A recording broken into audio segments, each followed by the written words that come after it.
നോക്കൂ, ഈ രാജീവ് ചന്ദ്രശേഖർജി ഭാരതീയ ജനതാ പാർട്ടിയുടെ സംസ്ഥാന അധ്യക്ഷനായ ഈ ഒരു സാഹചര്യം നമ്മൾ വളരെ ഗൗരവത്തോടു കൂടി ചർച്ച ചെയ്യേണ്ട ഒരു വിഷയമാണ്. ആ ചർച്ചകളാണ് കഴിഞ്ഞ 2-3 ദിവസങ്ങളായി എല്ലാ മാധ്യമങ്ങളിലും നടന്നുകൊണ്ടിരിക്കുന്നത്.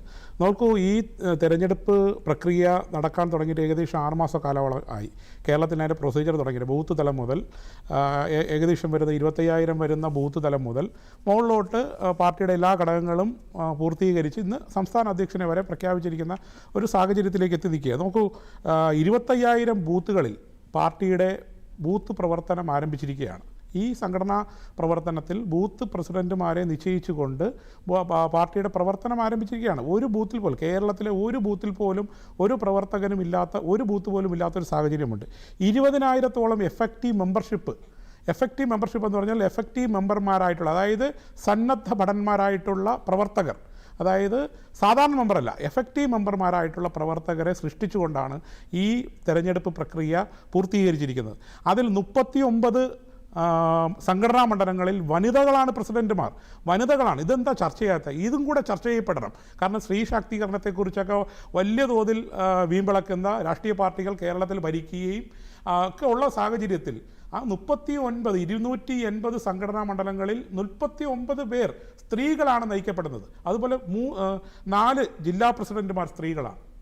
ഒരു സംഘടനാ ജില്ലാ പ്രസിഡന്റുമാർ 30, ഇപ്പം നമ്മൾ 14 ജില്ല എന്നുള്ളതിനെ 30 ജില്ലാ സംഘടനാ മണ്ഡലങ്ങളാക്കി തിരിച്ചുകൊണ്ട് അതിൽ 4 പേരെ വനിതകളായിട്ട് പ്രവർത്തിക്കാൻ പോവുകയാണ്. വലിയൊരു ചരിത്രപരമായിട്ടുള്ള വലിയ മാറ്റം. രാജീവ് ചന്ദ്രശേഖർജി വന്നു സംസ്ഥാന അധ്യക്ഷനായി. അതൊരു വലിയൊരു ഒരു മാറ്റമാണ്. അതോടൊപ്പം തന്നെ വലിയ ചരിത്രപരമായിട്ടുള്ള വലിയ തീരുമാനങ്ങളാണ് ഭാരതീയ ജനതാ പാർട്ടി കേരളത്തിൽ എടുത്തിരിക്കുന്നത്. ഇതും കൂടി പൊതുസമൂഹവും അതുപോലെ തന്നെ മാധ്യമങ്ങളും ഒക്കെ ചർച്ച ചെയ്യേണ്ട വലിയ വിഷയമാണ്.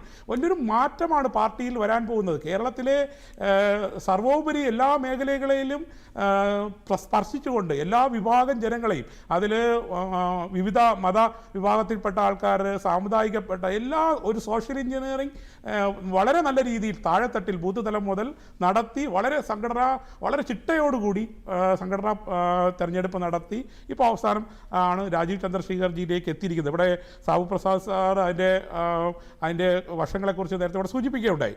അപ്പോൾ അങ്ങനെ 4 പേര് നമ്മൾ ജില്ലയിൽ വനിതകളാക്കിയിരിക്കുക, വനിതാ പ്രസിഡന്റുമാരാണ്. അതിൽ 3 പേർ ക്രിസ്ത്യൻ സമൂഹത്തിൽ നിന്നും ജില്ലാ പ്രസിഡന്റ്. അത് വെറും നമ്മുടെ തീരെ പ്രവർത്തനം കുറഞ്ഞ ജില്ലകളിലല്ല. തൃശ്ശൂർ പോലുള്ള സുരേഷ് ഗോപി ഏറ്റവും കൂടുതൽ വോട്ട് മേടിച്ച് ജയിച്ച തൃശ്ശൂർ ടൗൺ, ആ മേഖലയടങ്ങുന്ന ജില്ലാ പ്രസിഡന്റ് ഉൾപ്പെടെയുള്ള ആൾ ക്രിസ്ത്യൻ സമൂഹത്തിൽ നിന്നാണ്. അങ്ങനെ വലിയൊരു സോഷ്യൽ എഞ്ചിനീയറിംഗ് തന്നെ കേരളത്തിലെ പാർട്ടിയുടെ എല്ലാ ഘടകങ്ങളിലും നടത്തിയിട്ടാണ് ഈ അദ്ദേഹത്തിനെ പോലെയുള്ള ഒരാളിനെ സംസ്ഥാന അധ്യക്ഷ തരത്തിലേക്ക് ഉയർത്തിക്കൊണ്ടുവന്നിരിക്കുന്നത്.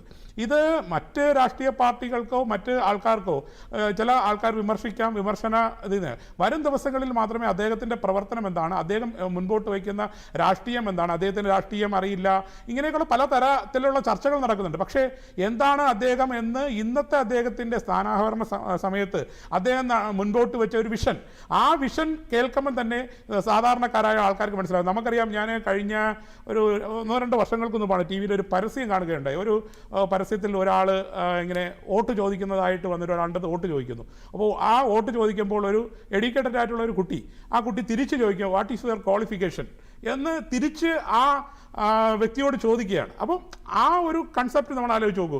ഇന്ന് ഇപ്പം നേരത്തെ സാബു സാർ പറഞ്ഞതിനോട് കൂട്ടിച്ചേർക്കേണ്ട കാര്യങ്ങൾ, അതായത് രാഷ്ട്രീയക്കാരാണെന്ന് പറഞ്ഞാൽ അവർക്ക് തൊഴിലില്ല, അവർക്ക് മറ്റ് വരുമാന മാർഗ്ഗങ്ങളില്ല, അല്ലെങ്കിൽ അവർ വിദ്യാസമ്പന്നർ, അങ്ങനെയല്ല, ഇതിനൊന്നും പറ്റാത്ത ആൾക്കാർ രാഷ്ട്രീയത്തിലേക്ക് ഇറങ്ങുന്നു എന്നുള്ളൊരു പൊതുധാരണയാണ് കേരള സമൂഹത്തിൽ പൊതുവെ ഉണ്ടായിരുന്നത്. പക്ഷേ അതിനൊക്കെ മാറ്റം വരുത്തിക്കൊണ്ട് വലിയൊരു വിപ്ലവകരമായിട്ടുള്ള വലിയൊരു മാറ്റമാണ് കേരളത്തിൽ കൊണ്ടുവന്നിരിക്കുന്നത്.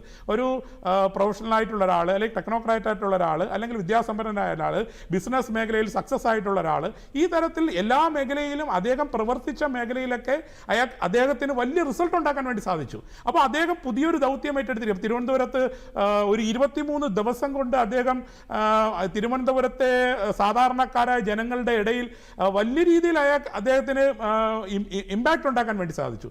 അങ്ങനെ ഉള്ള ഒരാൾ, ആ ആളിനെയാണ് കേരളത്തിലെ രാഷ്ട്രീയത്തിലേക്ക് കൊണ്ടുവരാൻ വേണ്ടി BJPക്ക് സാധിച്ചത്. അത് BJPയെ സംബന്ധിച്ചിടത്തോളം മാത്രമല്ല, കേരള രാഷ്ട്രീയത്തിൽ തന്നെ വലിയൊരു മാറ്റമുണ്ടാകാൻ പോകുന്ന ഒരു സാഹചര്യമാണ് നിലനിൽക്കുന്നത്.